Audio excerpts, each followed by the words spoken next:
Ya, Assalamualaikum warahmatullahi wabarakatuh. Saya Muhammad Akbar Maulidin dengan NIM 4141812038 ingin menjelaskan tentang saluran transmisi analisis karakteristik saluran transmisi mikrostrip yang sebelumnya sudah saya bahas di tugas saluran transmisi, tugas besar 2. Ya, kita mulai saja. Yang pertama, sebelumnya saya akan menjelaskan tentang saluran transmisi. Saluran transmisi itu merupakan suatu media yang digunakan untuk mengirim energi listrik dari suatu titik ke titik lain dalam suatu rangkaian listrik. Ada beberapa saluran transmisi yang digunakan secara umum pada saat ini seperti wire line, coaxial line, balance shield line, microstrip atau strip line, dan bumbu gelombang. Nah, di sini ada penjelasannya. Saluran transmisi wire hanya cocok dipakai pada daerah frekuensi terendah dari spektrum frekuensi radio, sebab pada frekuensi yang lebih tinggi saluran transmisi ini memiliki redaman yang sangat besar. Untuk memperbaiki keterbatasan saluran wire, maka pada frekuensi yang lebih tinggi pengguna sepasang penghantar sejajar digantikan oleh sepasang penghantar yang disusun dalam satu bumbu yang sama, disebut koaksial. Dengan saluran ini, redaman yang dialami medan elektromagnetik dapat dikurangi. Pada daerah frekuensi yang lebih tinggi lagi atau disebut gelombang mikro, saluran koaksial tidak cocok dipakai karena gelombang elektromagnetik merambat dalam bentuk radiasi menembus bahan dielektrik sehingga redamannya sangat besar. Untuk itu digunakan suatu saluran berupa penghantar berongga yang disebut bumbu gelombang. Sedangkan untuk menghubungkan jarak yang dekat pada frekuensi biasanya digunakan saluran transmisi yang disebut strip line atau microstrip. Di sini ada jenis media saluran transmisi. Yang pertama ada wire line. Saluran ini biasanya mempunyai impedansi karakteristik 300 ohm sampai 600 ohm dan banyak dipakai untuk menghubungkan penerima pesawat televisi dengan antena penerima pada daerah very high frequency atau VHF. Terus ada, di sini ada gambarnya itu ada garis putus-putusnya. Di sini dijelaskan garis putus-putus pada gambar ini menunjukkan medan magnet. Jadi yang lingkaran ada garis-garis putus itu medan magnet yang ada di sekeliling induktor. Sedangkan garis yang bukan putus-putus itu medan listrik. Yang kedua di sini ada coaxial line. Coaxial line itu salah satu kawat penghantarnya digunakan sebagai pelindung bagi kawat penghantar yang lain dalam satu sumbu yang sama. Kedua kawat penghantarnya dipisahkan oleh bahan dielektrik, polietilin atau teflon. Impedansi karakteristiknya beragam mulai dari 50 sampai 75 ohm. Di sini ada balance shield line.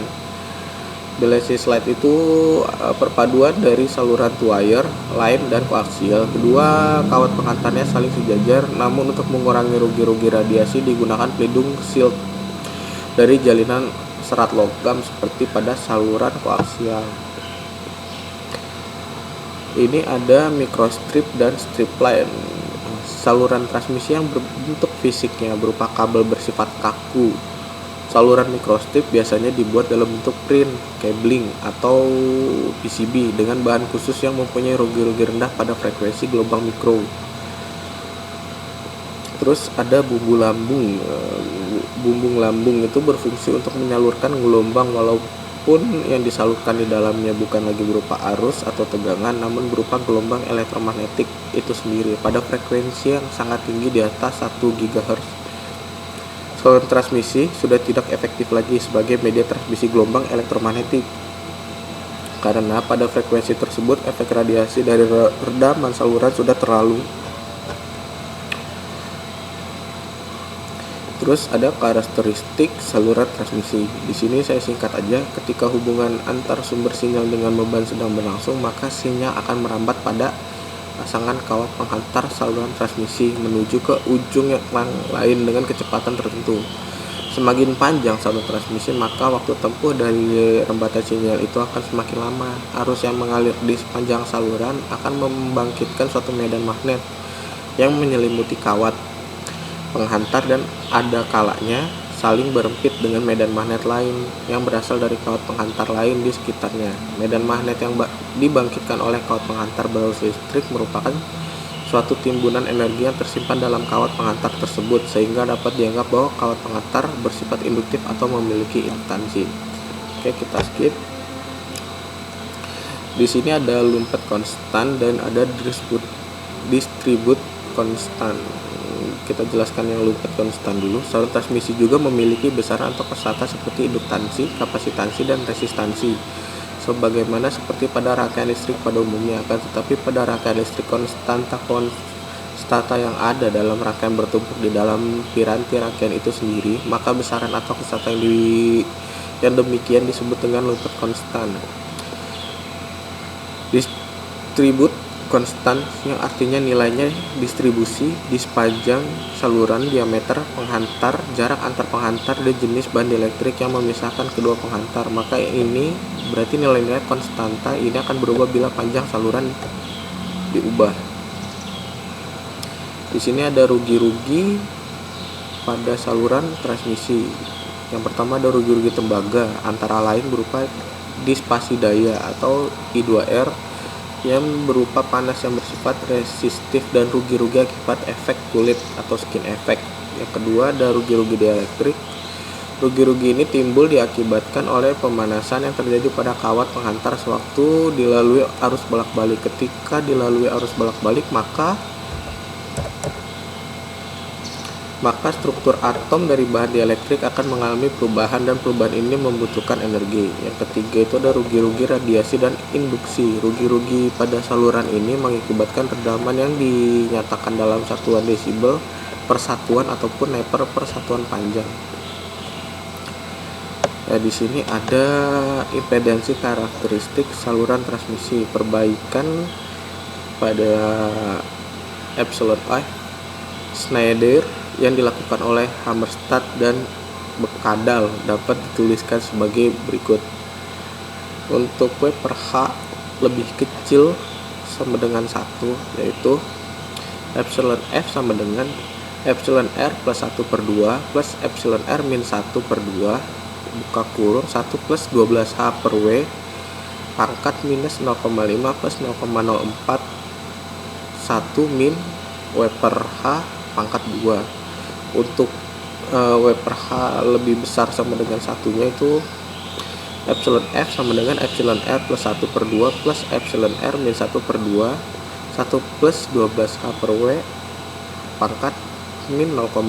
Di sini ada penjelasannya. Kalau H itu tinggi, W itu lebar strip, epsilon R itu konstanta bahan di elektrik, epsilon F itu konstanta efektif, T itu ketipisan strip. Sini ada rugi-rugi pada saluran transmisi. Yang pertama itu ada rugi-rugi tembaga yang sebelumnya sudah kita bahas. Langsung aja ke rumusnya. Untuk W per H lebih kecil daripada 1 itu delta C sama dengan 10 RS per V ln 10 itu dikali 8H per W min W per 4H dikali 1 plus H per W plus H delta W per W delta T per H kali Z. Untuk W per H lebih besar sama dengan 1, bisa dilihat rumusnya delta C sama dengan Z0 per Z0 kali RS per 720 V kuadrat kali tinggi kali ln 10. 1 plus 0,44 H kuadrat per W kuadrat ditambah 6 H kuadrat per W kuadrat 1 min H per W pangkat 5 dikali 1 plus W per H delta W per delta T. Nah, delta W per delta T ini bisa diturunkan menjadi 1 per V ln 2H per T. Untuk delta W per delta T nya 1 per V ln 4 VW per T. Di sini ada penjelasannya, bisa kita skip aja. Di sini ada rugi-rugi radiasi, rumusnya sebagai berikut.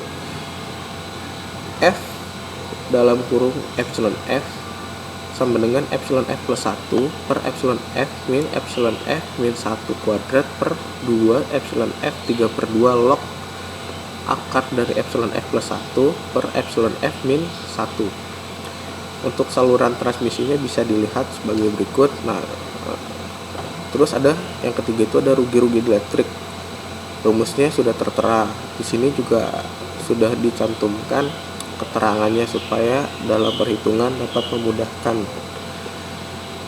Dari gamma ada tinggi, frekuensi C. C itu 3 kali 108 M per S.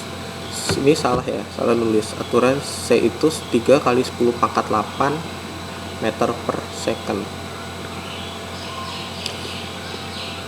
Kita skip. Kelebihan dan kerugiannya. Yang pertama, mempunyai berat yang ringan dan volume yang kecil, biaya fabrikasi yang murah sehingga dapat diproduksi dalam jumlah yang besar. Dapat dengan mudah diintegrasikan dengan microwave integrated circuit. Yang keempat itu mendukung operasi 2 atau 3 frekuensi. Kerugiannya lebar pitanya kecil, efisiensinya rendah dan penguatannya lemah.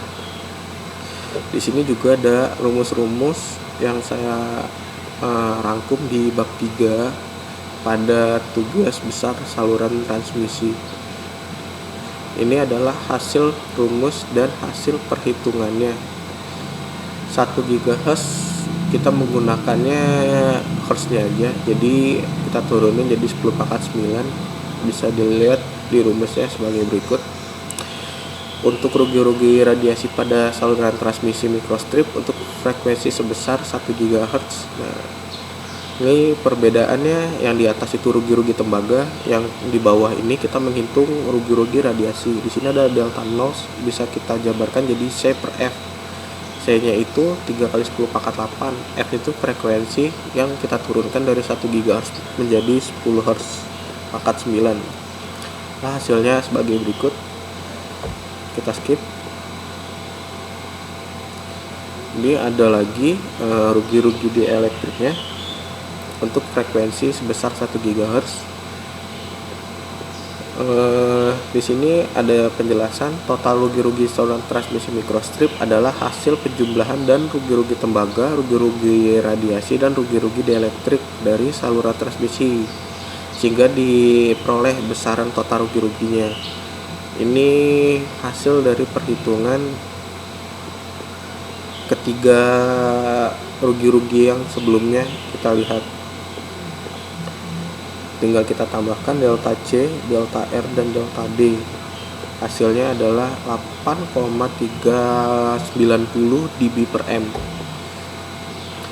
Di sini ada atenuasi pada saluran microstrip.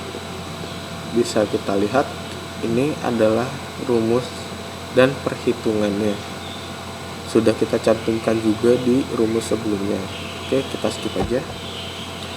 Nah, di sini ada kesimpulan dari tugas besar saluran transmisi 2 yang sudah saya kerjakan. Itu impedansi karakteristik saluran transmisi microstrip tidak dipengaruhi oleh seberapa besar frekuensi yang diberikan, tetapi berpengaruh pada lebar strip konduktor, ketebalan bahan dielektrik, ketipisan strip konduktor, dan juga oleh konstanta bahan dielektrik dari saluran transmisi tersebut.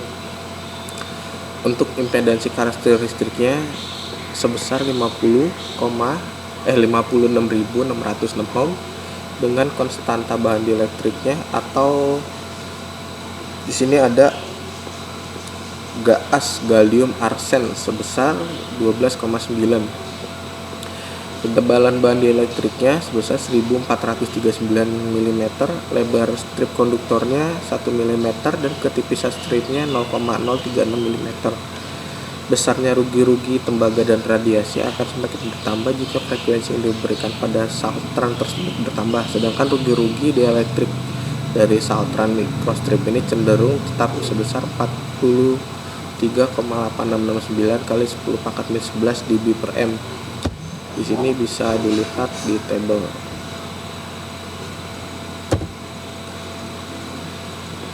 Nah, ini adalah hasil dari pengaruh besar frekuensi terhadap rugi-ruginya dari rugi-rugi tembaga, radiasi, dielektrik. Nah, di sini ada totalnya. Jadi penjumlahan antara rugi-rugi tembaga, radiasi, dan dielektrik. Bisa dilihat di tabel ini.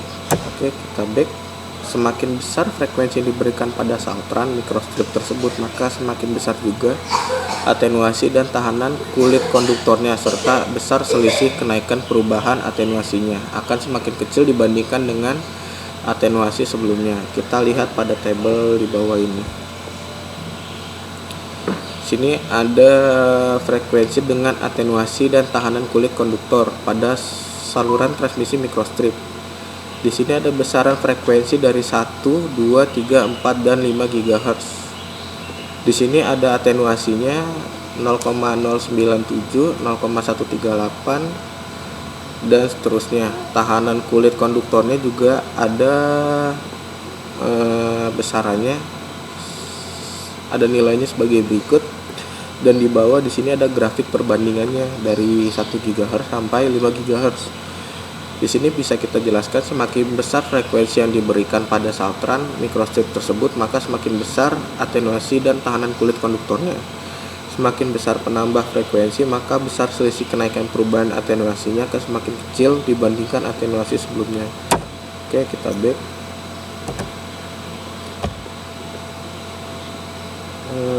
Di sini ada pengaruh besarnya. Oke, kita back. Oh, ini belum di backspace. Oh, dah ini. Terima kasih. Cukup sekian dan terima kasih. Aduh, capek. Oke.